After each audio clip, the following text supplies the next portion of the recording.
अब हजुरहरू सबैलाई हार्दिक वन्दना गर्दै आजदेखि महर्षि पतञ्जलिद्वारा रचना गरिएको पातञ्जल योग दर्शनको आधारमा हामी यथासम्भव अलिकति व्यास भाष्यको पनि तात्पर्य बुझ्दै अगाडि बढ्नेछौँ।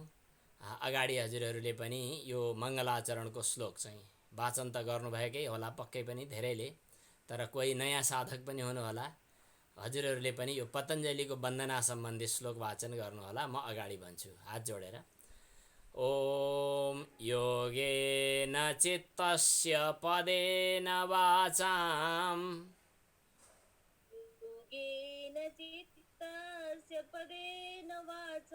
मलं शरीरस्य च वैद्यकेन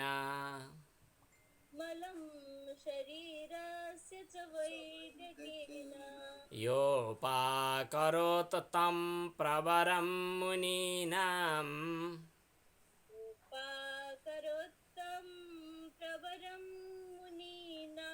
पतञ्जलिं प्राञ्जलिरानतोऽस्मि।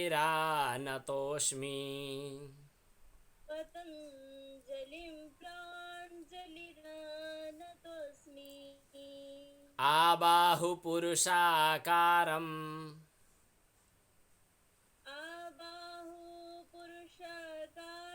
शङ्खचक्राशिधारिणं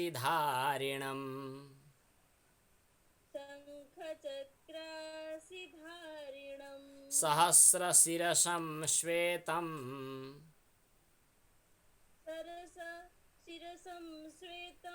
प्रणमामि पतञ्जलिम्।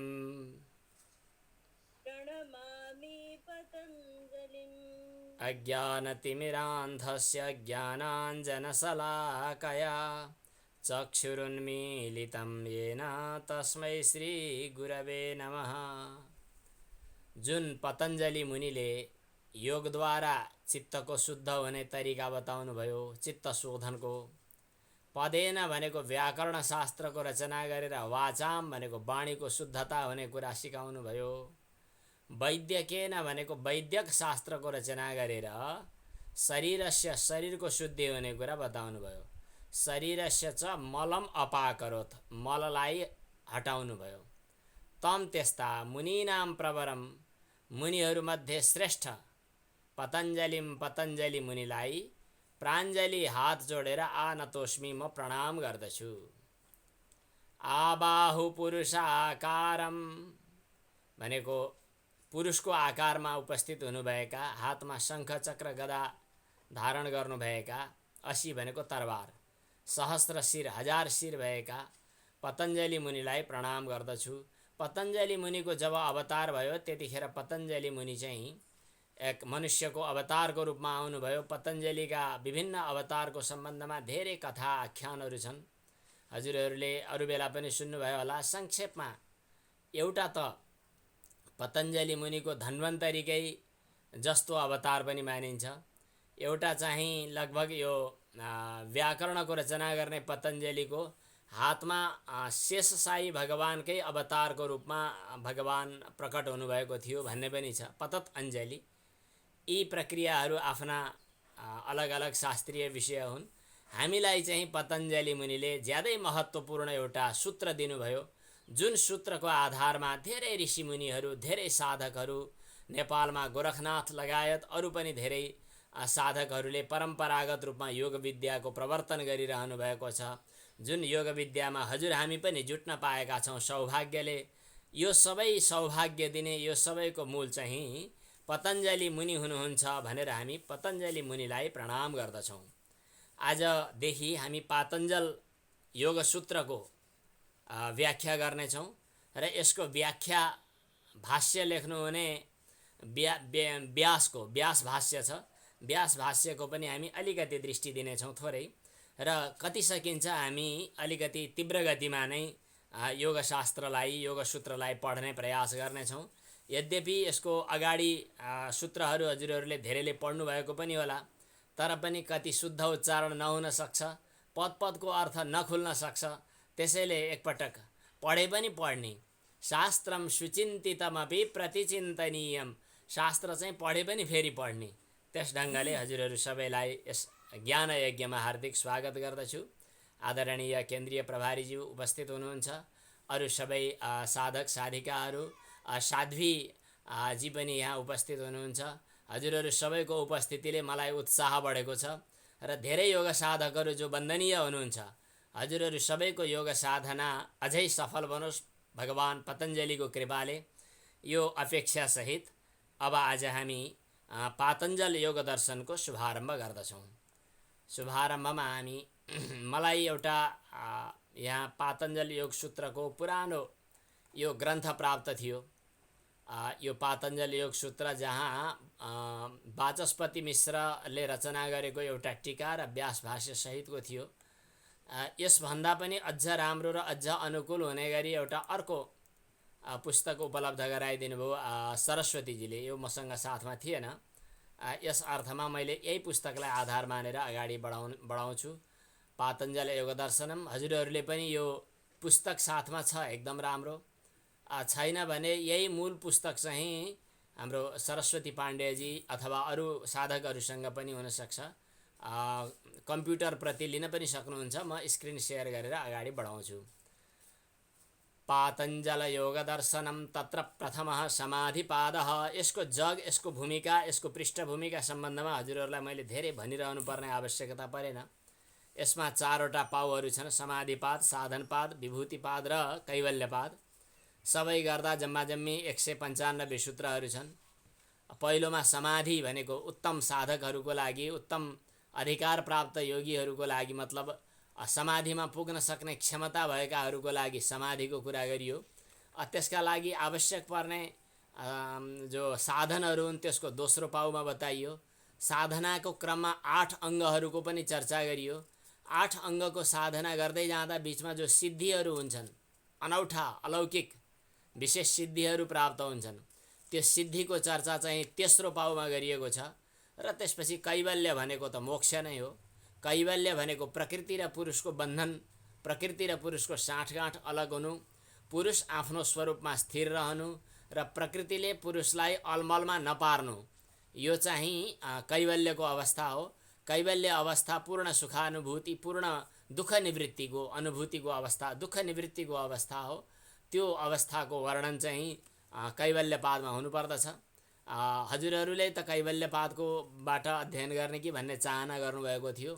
मलाई मेरो गुरु कृपा, मेरो गुरु परम्परा यस्तो छ कि भगवानको ममाथि कृपा यस्तो छ, अनुग्रह यस्तो छ कि जब जब साधकहरूले अरू पढ्न चाहने उत्सुक पाठकहरूले जति जति उत्साह बढाइदिनुहुन्छ त्यति नै मेरो अध्ययन हुन्छ। अनि यो मलाई पढाउने त हजुरहरू हो। यस अर्थमा एउटा नाताले मैले हजुरहरूलाई गुरु भन्नुपर्छ, किनभने मलाई पढ्ने प्रेरणा दिनुभएको छ।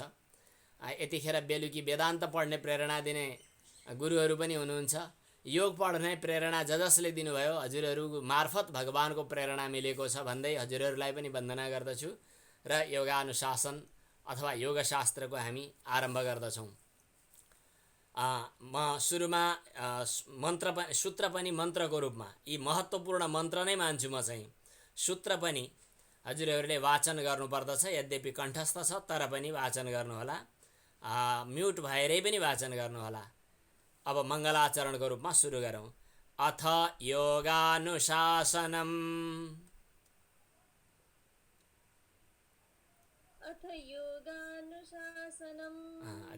साध्वीजीले शुद्ध उच्चारण गर्नु नै हुन्छ।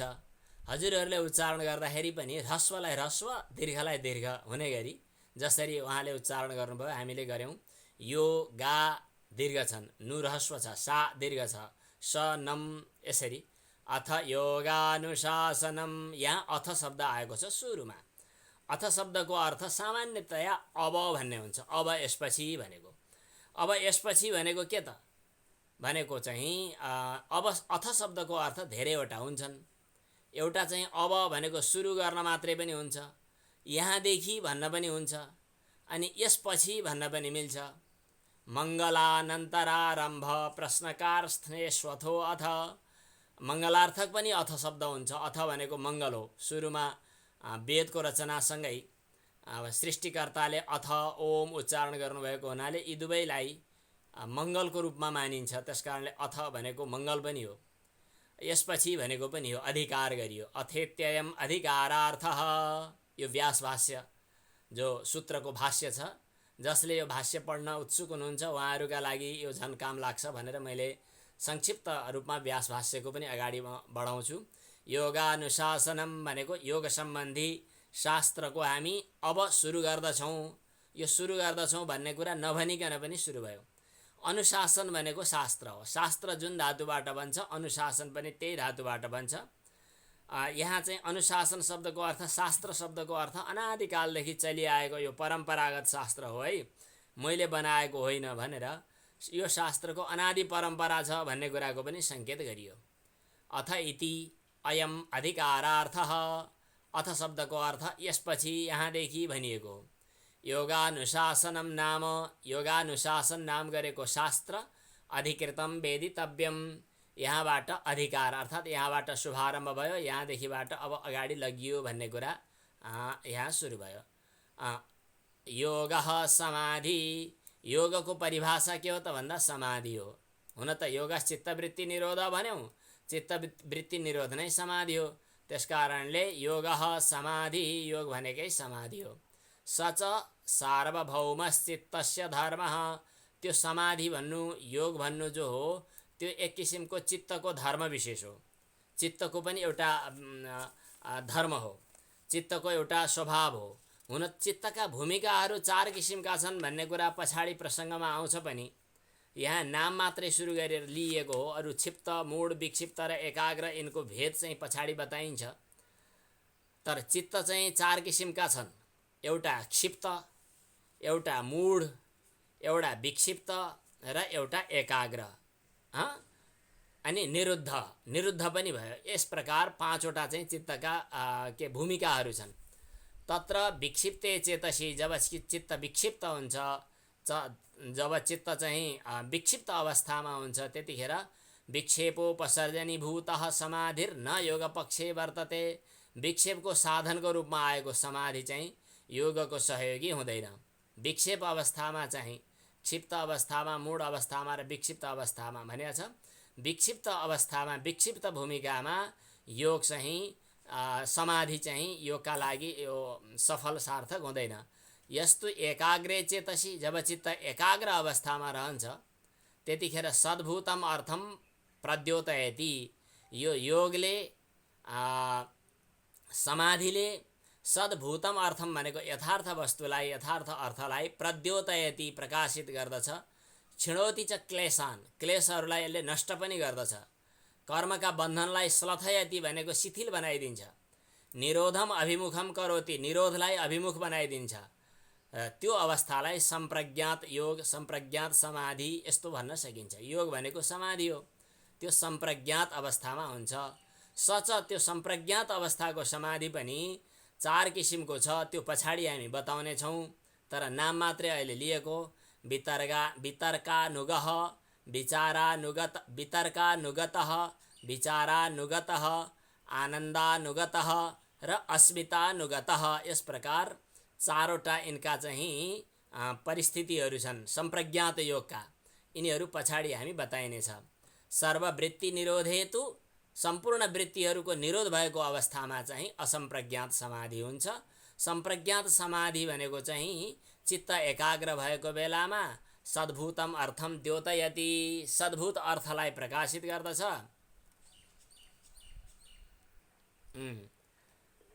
सर्ववृत्ति निरोधेतु असम्प्रज्ञातः समाधि, सबै वृत्तिहरूको निरोध भएको अवस्थामा त असम्प्रज्ञात समाधि हुन्छ। यसको सायद भूमिका हजुरहरूले बुझिसक्नु भएको छ, मैले धेरै अलमल गरिनँ।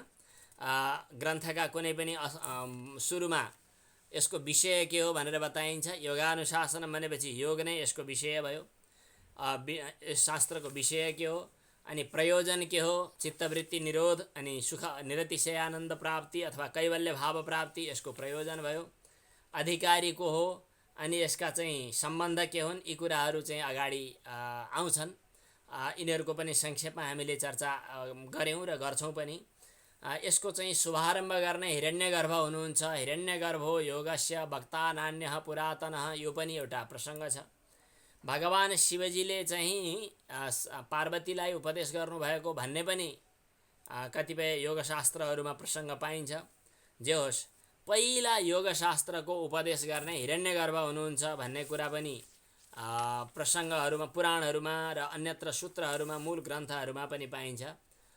यस प्रकार परम्परागत यो शास्त्रको चाहिँ हामीले आज शुभारम्भ गऱ्यौँ। अब योगको लक्षण बताउनु पर्यो। योगानुशासनमले योगको नाम लियो। एउटा हाम्रोमा परम्परा छ, लक्षण प्रमाणाभ्याम वस्तु सिद्धिर न प्रतिज्ञा मात्रेण भन्ने। लक्षण प्रमाणाभ्याम वस्तु सिद्धि, कुनै पनि वस्तु भन्नु छ भने लक्षण पनि दिनुपर्छ र प्रमाण पनि दिनुपर्दछ। लक्षण के हो भन्ने कुरा अब बताइन्छ, प्रमाण यसपछिका कुराहरूमा अगाडि आउँछन्। जस्तै आज गाईको विषयमा बोल्नु छ भने गाई भन्नाले भनेर सुरुमा त्यसको लक्षण दिइन्छ, अनि यसलाई सिद्ध गर्ने अरू प्रमाणहरू दिइन्छन्। अब तिनीहरूको प्रसङ्ग यहाँ आउँछ। त्यसकारण लक्षणाभिधित्सया, अब योगको लक्षण के हो?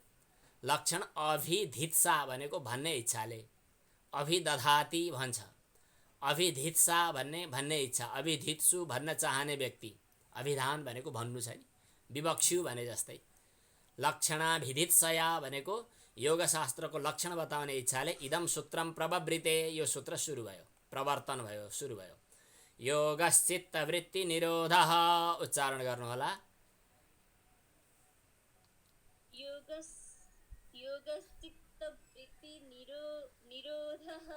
योगश्चित्तवृत्ति निरोधः, फेरि योगश्चित्तवृत्ति, त्यसलाई जहाँ जहाँ जति जोड दिनुपर्ने हो। अनि महाप्राण, अल्पप्राण, श्वास के भन्छ यो, जति बल जोड दिनुपर्ने हो त्यसअनुसार सबै साधकले पढ्नु होला। योग, किनभने हजुरहरू जब योग साधनाको लागि जानुभयो, जब योग शारीरिक सूर्य नमस्कार अथवा अरू कुनै शारीरिक व्यायामहरू प्रदर्शन गर्दा अलिकति उत्साहका साथमा फुर्तिलो तरिकाले अभिव्यक्त गरिएन भने अरू जिज्ञासुहरूलाई, अरू साधकहरूलाई त्यसले प्रेरणा दिँदैन।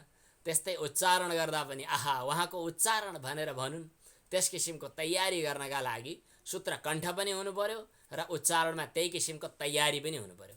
योगश्चित्तवृत्ति निरोधः, उच्चारण विसर्ग भएको ठाउँमा विसर्ग, जसरी अहिले उच्चारण भयो।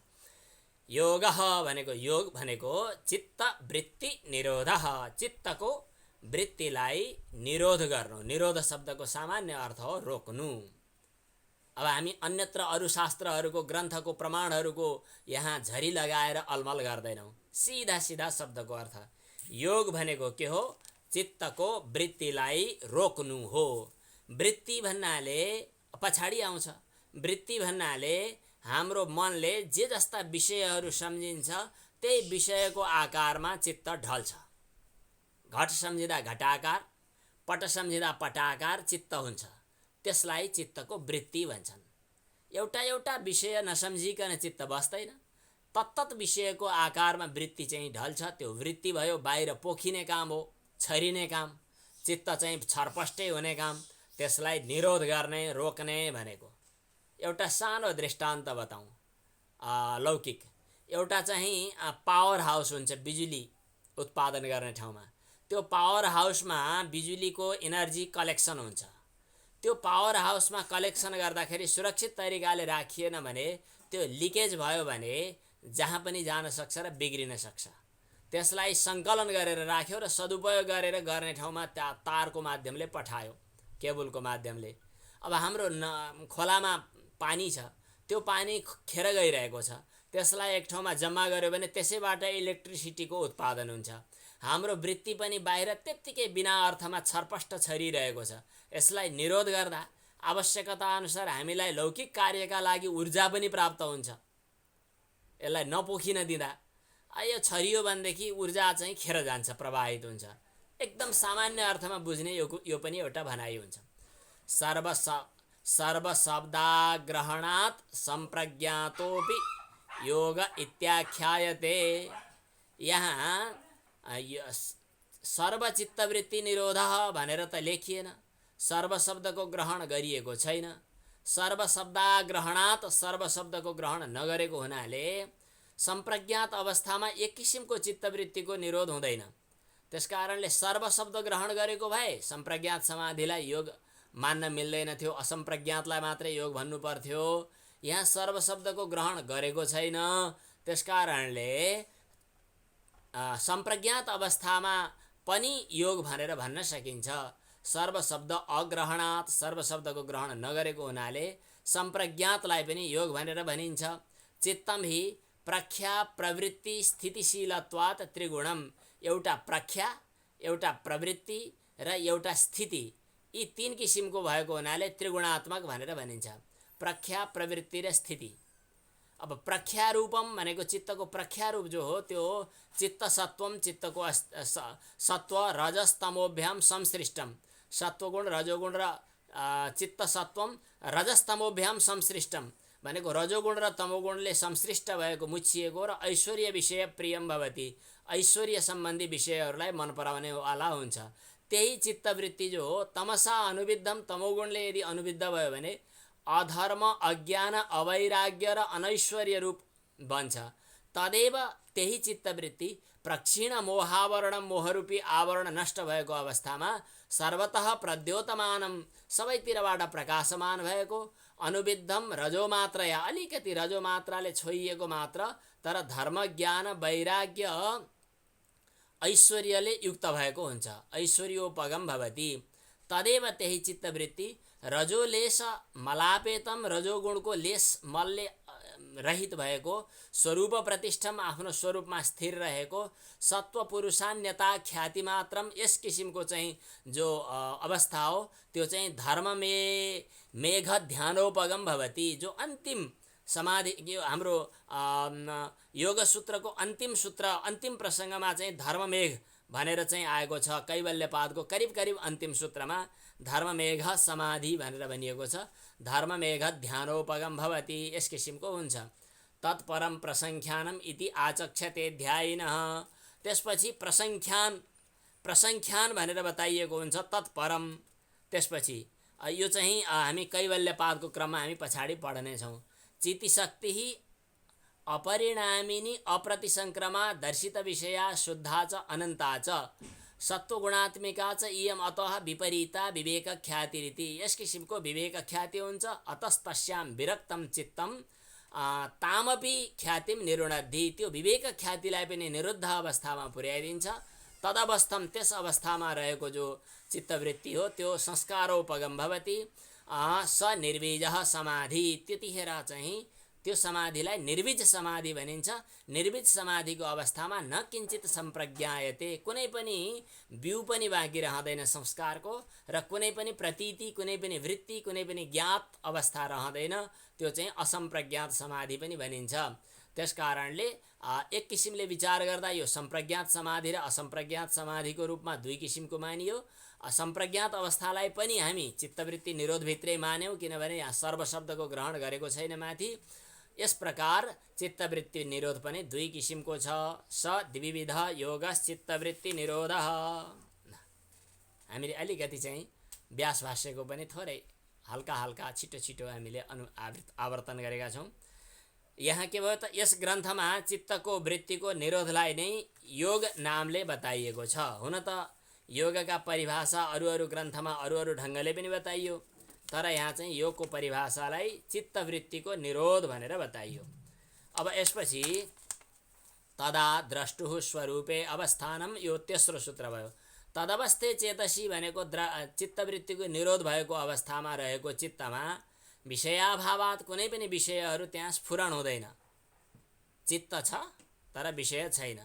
त्यतिखेर आफू चाहिँ बोधात्मा पुरुषः किम स्वभावः, त्यो बोधात्मा पुरुष जो हो, बुद्धिबोधात्मा पुरुषः, त्यो पुरुषको चाहिँ स्वभाव कस्तो हुन्छ, त्यतिखेर अर्थात् चित्तवृत्ति निरोध हुँदा कस्तो अवस्थामा ऊ पुग्छ भन्ने कुरा चाहिँ अब यो सूत्रमा आयो। यसको पनि उच्चारण गर्नुहोस्। तदा द्रष्टुः स्वरूपे, तदा द्रष्टुः स्वरूपे अवस्थानम, अवस्थानम, तदा द्रष्टुः स्वरूपे अवस्थानम, तदा द्रष्टुः स्वरूपे अवस्थानम। त्यो अलाई छुट्याएर अर्थ गर्ने बेला अ भन्नुपर्छ। समष्टिमा एकैचोटि वाक्य बोल्दाखेरि नभन्दा पनि हुन्छ, त्यो अगाडि लुकेर पनि पाठ बन्छ। तदा द्रष्टुः स्वरूपेव स्थानम, यस्तो पनि भन्न पाइयो। तदा भनेको त्यतिखेर, त्यतिखेर भन्नाले जतिखेर अगाडि हामीले बतायौँ चित्तवृत्ति निरोध हो त्यतिखेर। द्रष्टुः स्वरूपे भनेको द्रष्टाको स्वरूपमा, स्व भनेको आफ्नो रूपमा, द्रष्टा आत्माको आफ्नो स्वरूपमा अवस्थानम भनेको बस्ने काम हुन्छ। त्यतिखेर चाहिँ द्रष्टा आफ्नो स्वरूपमा स्थिर हुन्छ। जतिखेर चित्तवृत्तिको निरोध हुन्छ त्यतिखेर द्रष्टा भन्नाले आत्मा स्वस्वरूपे भनेको आफ्नो स्वरूपमा, अवस्थानम भनेको स्थिति हुन्छ, अर्थात् द्रष्टा आत्माको स्वरूपमा ऊ स्थिर भएर रहन्छ। त्यो चाहिँ कैवल्य पादमा पछाडि यस विषयमा आउँछ, स्वस्वरूपमा अवस्था हुँदा कस्तो हुन्छ। कति 34औं सूत्रमा आएको छ, पुरुषार्थ शून्यानां गुणानां प्रतिप्रसवः कैवल्यम स्वरूप प्रतिष्ठा वा चितिशक्तेरिति। आफ्नो स्वरूपमा प्रतिष्ठित हुनुलाई कैवल्य भनिन्छ भन्यो। यो चाहिँ द्रष्टा आफ्नो स्वरूपमा रहनुलाई कैवल्य भनिन्छ। त्यही कुरा यो व्यास भाष्यमा सङ्केत गरियो। स्वरूप प्रतिष्ठा हुन्छ तदानीम त्यतिखेर चितिशक्ति चैतन्य शक्तिको यथा जस्तो कैवल्य मोक्ष अवस्थामा, कैवल्य अवस्थामा हुन्छ। अब यसको अघिल्लो र पछिल्लोको चाहिँ सम्बन्ध जोड्ने अवतरणिका भन्छन् यसलाई। व्युत्थान चित्तेतु, जतिखेर चाहिँ आफ्नो स्वस्वरूपमा चित्तवृत्ति रहेको छैन त्यतिखेर, व्युत्थान भएको बेला, जागेको बेला, बाहिर दौडिएको बेलामा व्युत्थान चित्तेतु सति तथापि भवन्ति न तथा। कथम तर्हि, त्यस्तो हुँदैन।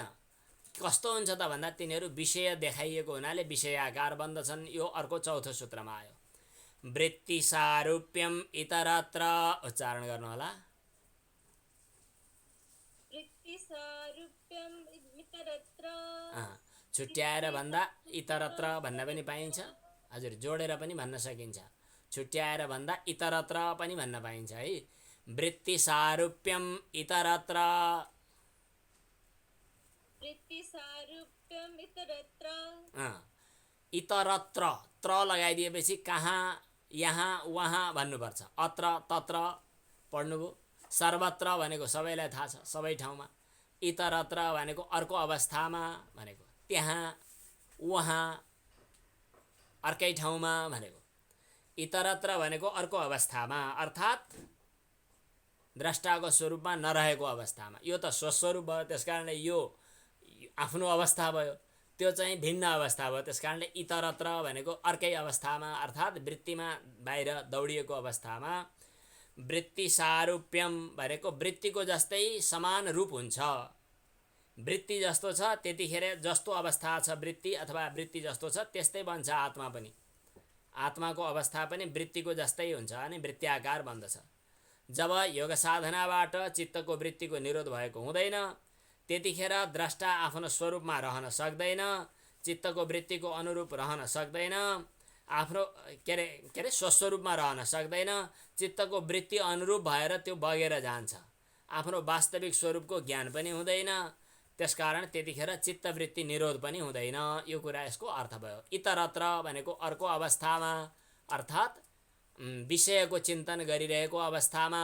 वृत्ति सारूप्यम भनेको वृत्ति जस्तो रूपमा छ त्यस्तै रूपमा बन्छ। यो कुरा अब व्यास भाष्यमा के लेखिएको छ छोटोमा हेरौँ है। व्युत्थाने, जागा भएको बेला, अर्थात् विषय चिन्तन गरेको बेला, समाधिमा होइन, व्युत्थान भएको बेला। यहाँ चित्तवृत्तयः, जो चित्तका वृत्तिहरू छन्, तद अविशिष्ट वृत्ति पुरुषः, त्यो चित्तका वृत्ति जस्तै वृत्ति भएको हुन्छ। अविशिष्ट भनेको भिन्नवाला हुँदैन, त्यस्तैवाला हुन्छ। व्युत्थाने, जागेको बेला। यहाँ चित्तवृत्तयः, जो चित्तका वृत्ति छन्, तत् अविशिष्टः भनेको त्यस्तै, त्यहाँभन्दा फरक नभएको अवस्थामा पुरुषः, पुरुष हुन्छ। यो कुराको सूत्रमा पनि पछाडि बताइएको छ। एकमेव दर्शनम ख्यातिरेव दर्शनम, एउटै दर्शन, आत्मख्याति नै दर्शन, आत्मा अनुभव नै दर्शन। यो कुरा बताइयो। यो चाहिँ सायद यसको अर्को सूत्रमा। चित्तम अयस्कान्त मणिकल्पम सन्निधि मात्रोपकारी दृश्यत्वेन स्वं भवति पुरुषस्य स्वामिनः तस्मात् चित्तवृत्तिबोधे पुरुषस्य अनादि सम्बन्धो हेतुः। चित्तम भनेको चित्त कस्तो छ त भन्दा अयस्कान्तमणि कल्पम, अयस्कान्तमणि भन्ने हुन्छ एउटा, जसलाई चाहिँ सायद पारसमणि भन्छन्। हजुरहरूले सुन्नुभएको होला। अयः स्पर्शे लग्नम सपदि लभते हेम पदवीम। त्यो अयस्कान्तमणि पारसमणिले के गर्दछ त भन्दाखेरि फलाममा छोइयो भने पनि त्यसले चाहिँ फलामलाई सुन बनाइदिन्छ। अयः स्पर्शे लग्नम सपदि लभते हेम पदवीम। छोइयो भनेपछि त्यसलाई उस्तै अथवा आफू जस्तै त अलि बनाउँदैन अरे भन्ने सुनियो, तर उस्तै त्यस्तै केही बनाइदिन्छ। अयस्कान्तमणि कल्पम, अयस्कान्त भनेको पारसमणि, कल्पम भनेको जस्तै जस्तै छ चित्त। चित्तम चित्त, अयस्कान्त मणिकल्पम भनेको पारसमणि जस्तै छ। सन्निधि मात्रोपकारी, जोसँग छोइयो त्यसैसँग चाहिँ उपकारी बन्छ भने तदाकार बन्छ। दृश्यत्वेन भवति, दृश्य बन्छ, ऊ द्रष्टा हो भन्ने कुरा बिर्सन्छ। ऊ दृश्यत्वेन स्वम भवति, पुरुषस्य स्वामिनः, मालिक स्वामी पुरुष त हो, त्यो पुरुषको ऊ चाहिँ दृश्य बन्छ अनि आफ्नो बन्छ। अनि त्यस कारणले चित्तवृत्ति बोधे, चित्तको वृत्तिलाई बुझ्नका लागि पुरुषको अनादिकालदेखिको सम्बन्ध छ, अर्थात् बोध्यबोधक भाव सम्बन्ध। आफ्ना वृत्तिलाई पनि बुझ्ने काम हुन्छ, अथवा वृत्तिको लागि उसको चाहिँ अनादिकालदेखि एउटा सम्बन्ध बनेको छ। त्यो वृत्ति सँगसँगै, वृत्तिको बोध सँगसँगै वृत्त्याकार बनेर ऊ बगिरहन्छ। यो चाहिँ अनादिदेखि यो आत्माको र वृत्तिको यो सम्बन्ध बनेको छ। व्युत्थाने या चित्तवृत्तयः तद अविशिष्ट वृत्तिः पुरुषः। व्युत्थान अवस्थामा जो चित्तका वृत्ति छन् त्यसभन्दा भिन्न विशिष्ट वृत्तिवाला हुँदैन। यसको सूत्रमा पनि उल्लेख गरियो। एकमेव दर्शनम ख्यातिरेव दर्शनम। चित्त कस्तो छ त अयस्कान्तमणि जस्तै छ, सन्निधि मात्रोपकारी, नजिकमा रहेकाको उपकरण गर्नेवाला छ। विषयको चिन्तन गर्दा विषयाकार बन्छ, दृश्य बन्छ, आफू पनि तदाकार बन्दछ। पुरुषस्य स्वामिनः, चित्तवृत्ति बोधे पुरुषस्य अनादि सम्बन्धो हेतु। त्यो चित्तवृत्ति सँगसँगै बोधाकार बनेर पछि हिँड्नु चाहिँ पुरुषको अनादिकालदेखिको सम्बन्ध हो। अब यसपछि ता पुनर्निरोधव्या बहुते सति चित्तस्य। यस प्रकार चित्तका वृत्तिहरू अनन्त बहु बन्दछन्। ती अनन्त बनिसकेपछि अनि निरोध गर्न पर्छ। निरोध गर्न पर्दा ती कस्ता छन्, कसरी निरोध गर्ने, तिनीहरूको भेद के छ, तिनीहरूलाई अब अलिक वर्गीकरण गर्नु पर्यो। वर्गीकरण गरिसकेपछि जस्तै शत्रुहरू छन् भने ती शत्रुहरूलाई चाहिँ अलग अलग पार्टीमा विभाजन गरेर अथवा तिनीहरूमाथि भेद नीति अवलम्बन गरेर कसलाई कसरी नियन्त्रण गर्ने, कसलाई कसरी आफ्नो अधीनमा राख्ने भन्ने एउटा विचार विमर्श हुन्छ। त्यसै गरी चित्तका वृत्तिहरूलाई कसरी नियन्त्रण गर्ने र कति किसिमका छन् भन्ने कुराको यहाँ चर्चा छ। वृत्तयः पञ्चतयः क्लिष्टा क्लिष्टाः, उच्चारण गर्नु होला। वृत्तयः पञ्चतयः क्लिष्टा क्लिष्टाः। वृत्तयः पञ्चतयः, यति। वृत्तयः पञ्चतयः क्लिष्टा क्लिष्टाः, क्लिष्टा क्लिष्टाः। अरू सबै हजुरहरूले पनि आफ्नै मैले सुनेकै झैँ गरिकन म्युट भएरै पनि पाठ गर्नु होला। स्पष्ट उच्चारण हुनुपर्छ। हजुर हजुर। यो चित्त र मनलाई एउटै लियो कि अलिकति फरक बताइन्छ गुरुजी? हाम्रो योग दर्शनको हिसाब किताबमा चाहिँ हुन त यिनीहरूको वृत्तिको आधारमा वेदान्तमा पनि फरक छ, तर योग दर्शनको आधारमा यिनीहरू चाहिँ फरक पर्छन्, अलिकति फरक पर्छन्।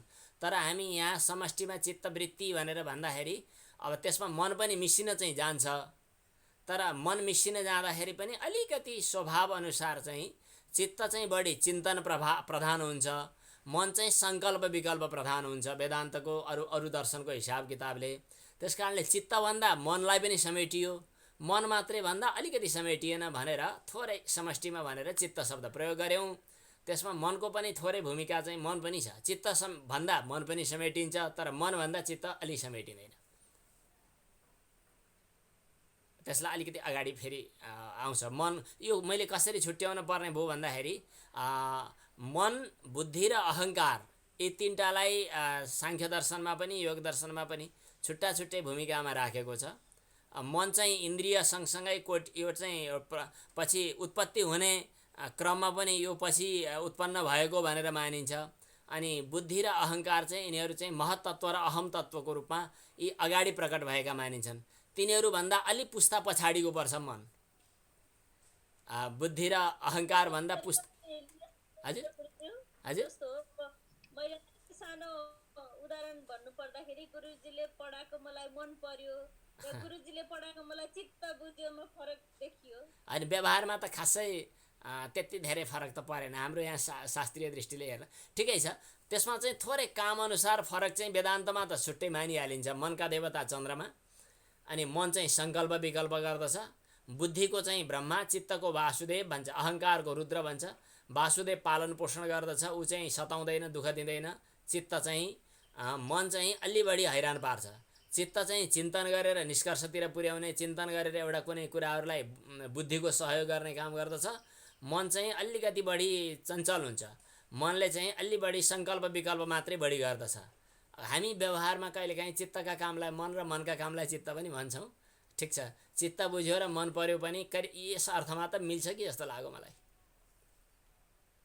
अब यसलाई हामी व्यावहारिक रूपमा बाहिर हेरौँ, शास्त्रीय दृष्टिले फरक छ अलिकति। यसमा के मेरो आफ्नो उसमा जस्तै मैले बुझेको मन र चित्तमा जस्तै बुद्धिले जुन डिसिजन गर्छ नि, मनमा सङ्कल्प विकल्प हुन्छ। त्यसपछि बुद्धिले जुन डिसिजन गरेपछि जो रिजल्ट आउँछ नि, गर्ने नगर्ने, खाने नखाने विभिन्न कुराहरू मनमा आउँछ। खाने भने नखाने भनेर राम्रो गर्ने जुन कलेक्सन आउँछ नि, हजुर बुद्धिले डिसिजन गरेको कलेक्सनको समूहलाई नि चित्त होला जस्तो लाग्छ मलाई। हजुर हजुर ठिकै छ। बुद्धिले समष्टिमा चित्त भनियो। त्यो संस्कारमा बस्या हुन्छ, चित्त संस्कारको रूपमा। अब चित्त अचेतन हो कि भनेर यहाँ च्याटमा लेख्नु भएको छ। चित्त चाहिँ जड नै मानिन्छ, किनभने यो मन सबै प्रकृति र प्रकृतिका सम्पूर्ण कार्यहरू जड नै हुन्छन्। तर चैतन्य आत्माको सान्निध्य नजिक प्राप्त गरेको हुनाले उसमा चेतनको जस्तो व्यवहार हुन्छ चित्तमा पनि। अहङ्कार भन्छ नि गुरु, अहङ्कारको अर्थ के हो? अहङ्कार घमण्ड पनि अर्थ लाग्छ। अहम भनेको व्यवहारमा हामीले जो घमण्ड भनेर बुझ्छौँ त्यस किसिमको घमण्ड नभएर आफूलाई अहम भनेर एक किसिमको बोध जो हुन्छ नि, म भन्ने किसिमको बोध हो, त्यसलाई अहङ्कार भनौँ यहाँ। अस्मिता नि गुरु, अस्मिता भन्नु र अहङ्कार भन्नु जस्तो लाग्छ। हजुर हजुर अस्मिता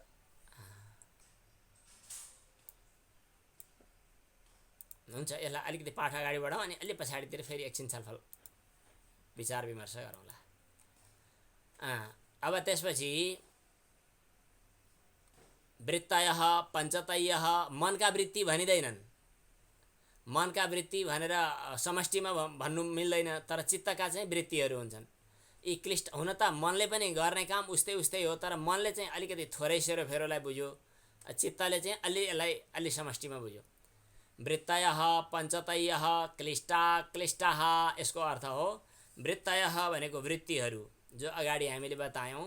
तिनीहरू पञ्चतयः भनेको 5 प्रकारका छन्, जो 2 भागमा बाँड्न सकिन्छ, क्लिष्ट र अक्लिष्ट भनेर। क्लिष्ट भनेको दुःख दिनेवाला, अक्लिष्ट भनेको दुःख नदिनेवाला। कहिलेकाहीँ दुःख दिने नदिने पनि हुन्छन् चित्तका वृत्तिहरू, तर केही चित्तका वृत्तिहरू दुःख दिनेवाला पनि हुन्छन्। त्यस कारणले दुःख दिनेलाई क्लिष्ट भन्छ, दुःख नदिनेलाई अक्लिष्ट भनिन्छ।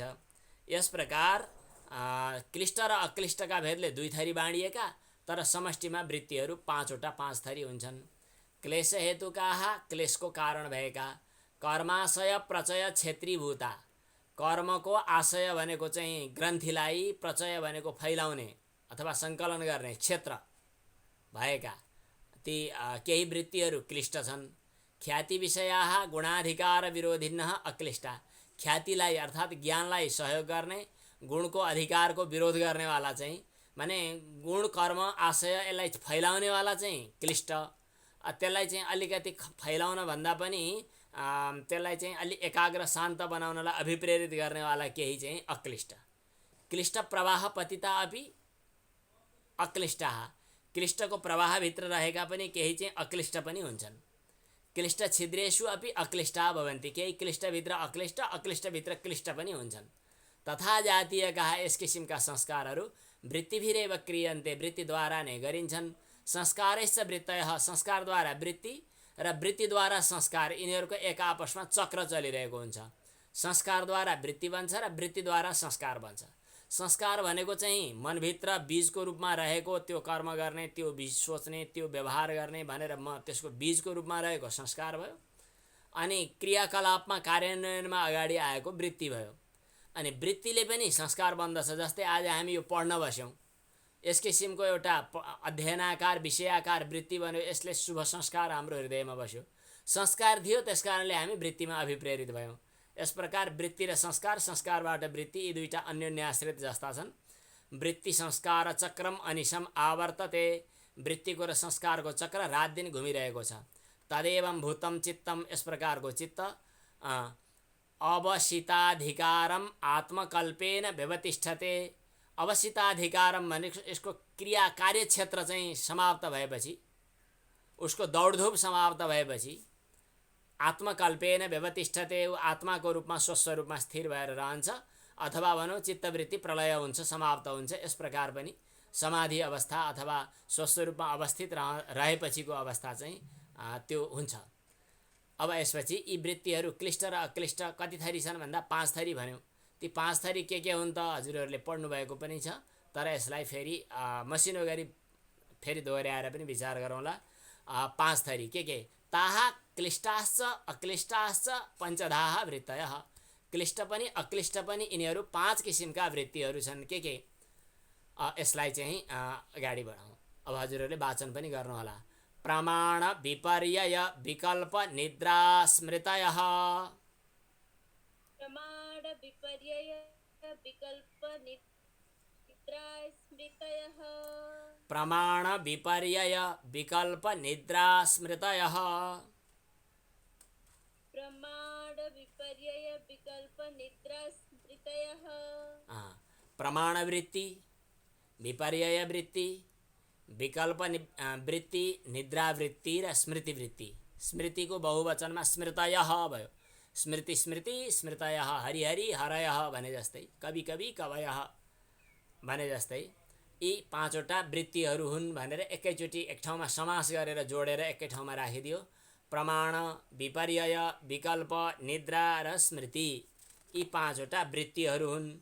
अब यिनको व्याख्या अगाडि आउने भएको हुनाले यो सूत्रमा व्याख्या केही पनि भनिएन। अब प्रमाण भनेको के? अब यसपछि प्रत्यक्षानुमानागमाः प्रमाणानि। प्रत्यक्षानुमानागमाः प्रमाणानि। प्रत्यक्षानुमानागमाः, यी 3टा चाहिँ प्रमाणानि भनेको प्रमाणहरू हुन्। के प्रत्यक्ष, अनुमान र आगम। एक पटकको कुरा हो। आजभन्दा 20, 25, 30 वर्ष अगाडि भैरहवातिर एउटा कुनै धार्मिक सामाजिक कार्यक्रममा हामी पुगेका थियौँ। कार्यक्रममा जाँदा एकजना मान्छेले चाहिँ प्रश्न गरे, जिज्ञासा राखे। एउटा कागजमा लेखेर, त्यतिखेर खुबै शास्त्रार्थ गर्ने, खुबै समुदायमा छलफलहरू आउने, उनीहरूका प्रश्नहरू आउने, त्यसका लागि समाधान गर्ने यस्तो लहर पनि थियो। ईश्वर कहाँ छ, नदेखेका कुरा मान्ने भनेर खुबै जोडतोडका साथमा उनीहरूले कुरा उठाए। त्यसपछि चाहिँ भन्नु पर्यो मैले कि केलाई मान्ने केलाई नमान्ने भन्ने सम्बन्धमा तपाईँको आधार के त? तपाईँले नदेखेको कुरा नमान्ने, देखेको कुरा मान्ने, अहिले त यही चलन छ। ईश्वर मान्ने कि नमान्ने भन्दाखेरि स्पष्ट जवाफ यही आउँछ। अचेल अलि कम बोल्न थाले, नत्र आफूलाई नास्तिक ठान्नेहरूले नदेखेको ईश्वर कहाँ मान्ने, कहाँ हुन्छ? नदेखेको कुरा पनि कहीँ हुन्छ? नहुने कुरा गर्ने, नदेखिएको कुरा हुँदो त रहेछ त। अहिले हामीले देखेका थिएनौँ तर पनि भाइरसहरू आए, कतिपय कुराहरू हामी देख्दैनौँ तर पनि आउँछन्। त्यस कारणले देखेको मात्रै मान्ने कि सुनेको मान्ने कि नमान्ने नि? अब सुनेको मान्ने, त्यसमा छोएको मान्ने कि नमान्ने? छोएको त सुनेको पनि होइन, देखेको पनि होइन। अनि रस चाटेको अथवा जिब्रोले स्वाद लिएको मान्ने कि नमान्ने? गन्ध लिएको मान्ने कि नमान्ने? यी सबै कुराहरू प्रत्यक्षभित्र भेटिए। प्रत्यक्ष प्रमाणले मात्रै काम चल्छ कि चल्दैन? त्यसो भए अनुमान चाहिन्छ। अनुमानले मात्रै हुन्छ कि हुँदैन? अर्को एउटा प्रमाण आवश्यक छ, त्यो आगम प्रमाण हो। यी 3टा प्रमाण हामीले मान्छौँ भनेर यहाँ सुरु गरियो। त्यहाँ पनि हामी प्रमाणका एउटा आधारमा तोकिएका छौँ। बिना नबुझिकन यदि विचार विमर्श गर्न आउनुभयो भने तपाईँ बिचमै हार्नुहुन्छ। एकछिन दर्शनका कुराहरू गरिसकेपछि मानिसहरू अनि अलि पछाडि हट्न बाध्य भए र फेरि आफ्ना कुराहरू गरियो। उदाहरणको लागि भनेको, अब प्रमाणहरू के हुन् त भन्दा वेदान्त दर्शनले चाहिँ 6वटा प्रमाण भन्छ। प्रत्यक्ष, अनुमान, उपमान, शब्द, अर्थापत्ति, अनुपलब्धि। न्याय दर्शनमा 4वटा प्रमाण हुन्छन्, प्रत्यक्ष, अनुमान, उपमान र शब्द। अरूहरूले शब्द प्रमाण धेरैले भन्छन्। त्यस सम्बन्धमा अरू धेरै ग्रन्थहरू, अरू धेरै श्लोकहरू पनि छन्। अलग अलग प्रमाण मान्नेहरू धेरै छन्। चारवाकले जम्मा एउटा प्रमाण मान्छ, बौद्ध र वैशेषिकले जम्मा 2 प्रमाण मान्छन्, अनि त्यसपछि उदयनादिहरूले 4वटा प्रमाण मान्छन्। साङ्ख्यले चाहिँ 3टा प्रमाण मान्छ। अनि सर्वज्ञश्च साङ्ख्यस्तृतीयम्, उदयनादिहरूले 4वटा प्रमाण मान्छन्।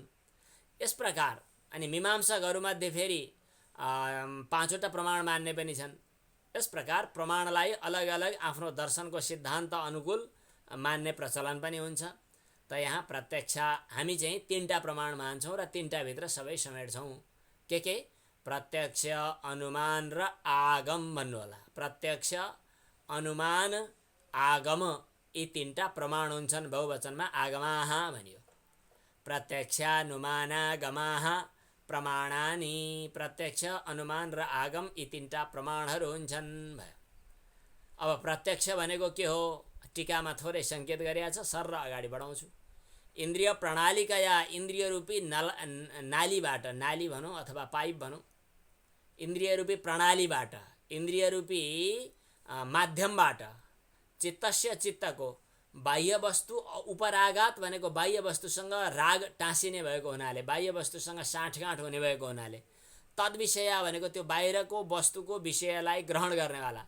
सामान्य विशेषात्मनः अर्थस्य, कहिले सामान्य रूपमा कहिले विशेष रूपमा देखा परेका विषयको विशेषावधारण प्रधान, विशेष ढङ्गले निर्धारण गर्ने जो वृत्ति हो, त्यो वृत्तिलाई प्रत्यक्ष प्रमाण भनिन्छ। प्रत्यक्ष प्रमाणात्मक चित्तको वृत्ति हो त्यो।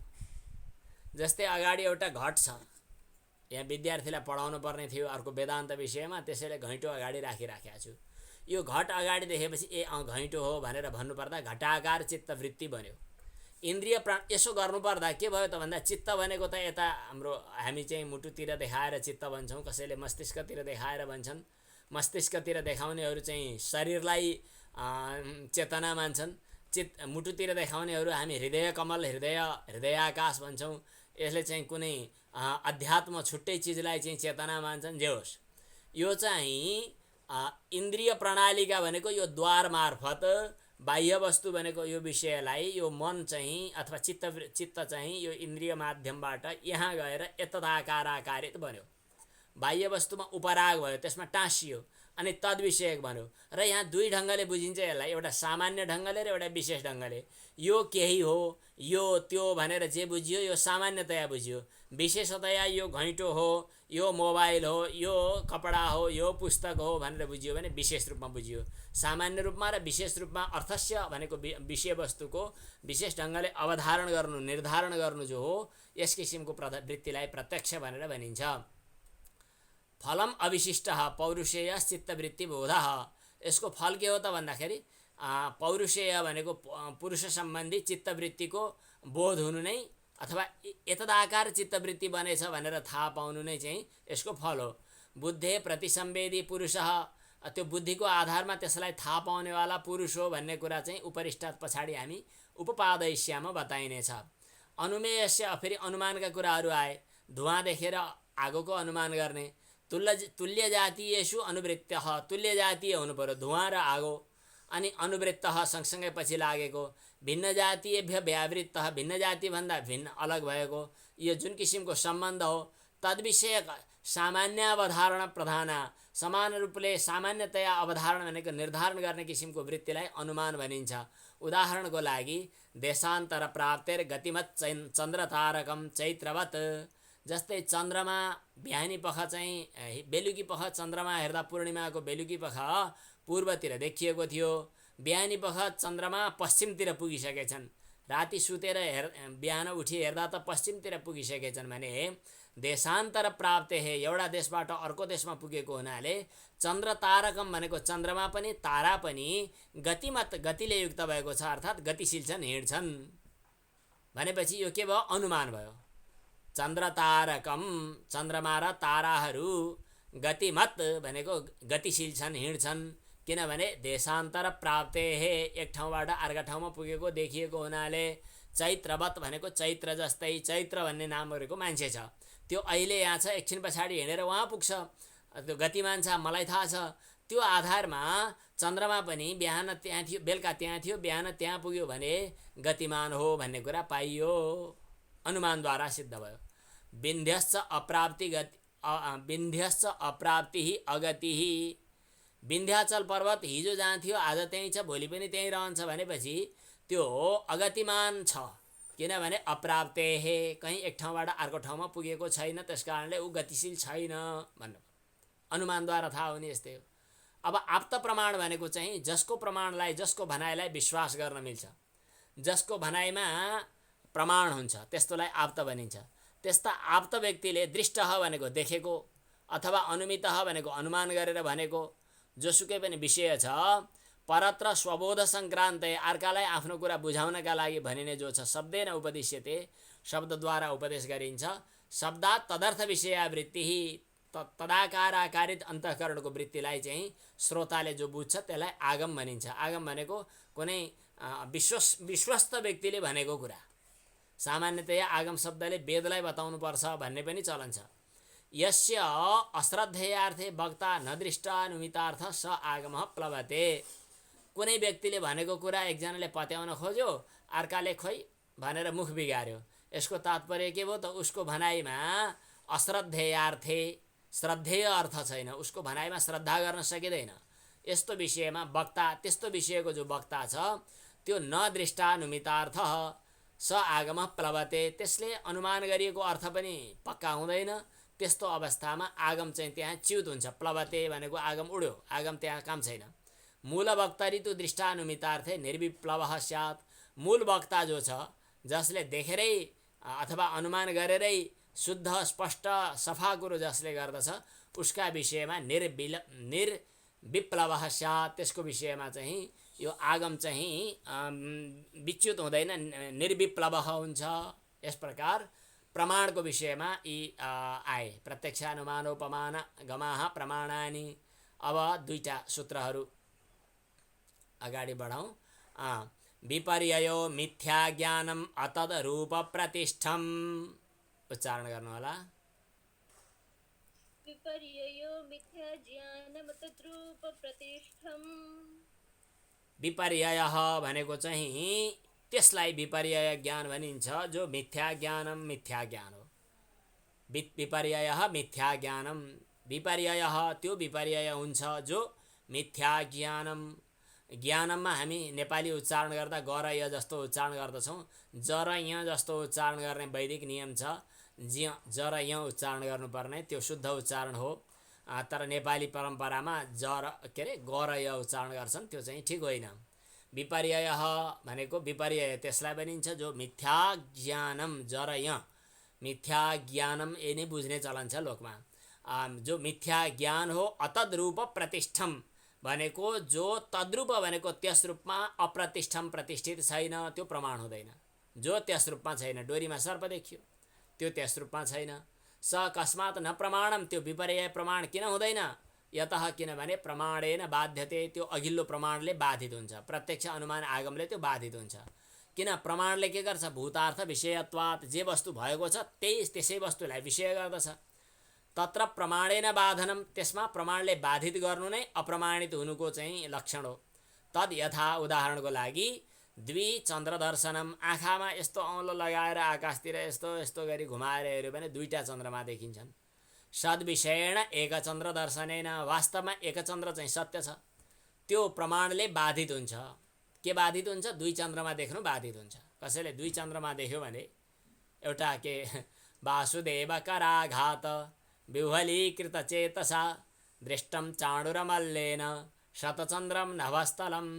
भगवान कृष्णले गालामा चड्कन हानिदिँदा चाणुर मल्ल भन्नेले चाहिँ आकाशमा 100वटा चन्द्रमा देखे, दिउँसै चन्द्रमा देखाइदिन्छु, दिउँसै तारा देखाइदिन्छु भन्छन् नि। त्यो के हो त भन्दाखेरि उसको चाहिँ भ्रान्ति दर्शन हुन्छ, सत्य दर्शन हुँदैन। सद्विषयेण सत्य दर्शनवाला एकचन्द्र दर्शनेन, एउटै चन्द्रमा हुन्छ भन्ने कुराले बाध्यते, त्यो बाधित हुन्छ। शेयम अविद्या पञ्चपर्वा भवति, यो विपर्यय भन्नु अविद्या यो 5 पर्ववाला हुन्छन्। 5 पर्ववाला भन्नाले अविद्या, अस्मिता, राग, द्वेष र अभिनिवेश, यी 5 क्लेशहरू छन्। एतेव यिनै स्वसंज्ञाभि आफ्ना संज्ञाहरूद्वारा तमह मोह महामोह तामिश्र र अन्धतामिश्र पनि भनिन्छ। यो कुरा चित्तको मलको प्रसङ्गमा पछाडि बताइनेछ। अर्थात् यो विपर्यय ज्ञान जो हो नि, हामीले के कुरा गर्दै थियौँ, प्रमाण विपर्यय विकल्प निद्रा स्मृति, यसमध्ये हामी प्रमाणको कुरा गऱ्यौँ, प्रत्यक्षानुमानागमः प्रमाणानि। अब विपर्ययको कुरा गर्दैछौँ। विपर्ययो मिथ्या ज्ञानम अतद्रूप प्रतिष्ठम, त्यो मिथ्या ज्ञान जो हो त्यो त्यस रूपमा छैन, त्यसलाई विपर्यय भनिन्छ। यही विपर्ययभित्र नै अविद्या अस्मिता रागद्वेष अभिनिवेश अथवा भनौँ तम मोह महामोह तामिश्र र अन्धतामिश्र, यस किसिमको चाहिँ अविद्याद्वारा देखा पर्ने यो चाहिँ विपर्यय ज्ञान हो। यो ज्ञानको प्रसङ्गमा पछाडि बताइनेछ भन्यो। आज चाहिँ करिब पाठ चाहिँ यिनै 8 सूत्रसम्म लैजाउँ। फेरि करिब दिनमा 10-12-15 सूत्र 10-12 सूत्र मोटा हाराहारी चाहिँ करिब दिनको 10 सूत्र गऱ्यौँ भने हामीले चाहिँ करिब 20 दिनमा कति हुने भयो, 20 दिनमा करिब यो अगाडि बढाउन सकिएला भन्ने अभिलाषा छ। अब यसपछि चाहिँ केही संवादात्मक कुराकानीहरू भएमा अथवा यस विषयमा केही कुराहरू भएमा अगाडि बढाउन सकिएला कि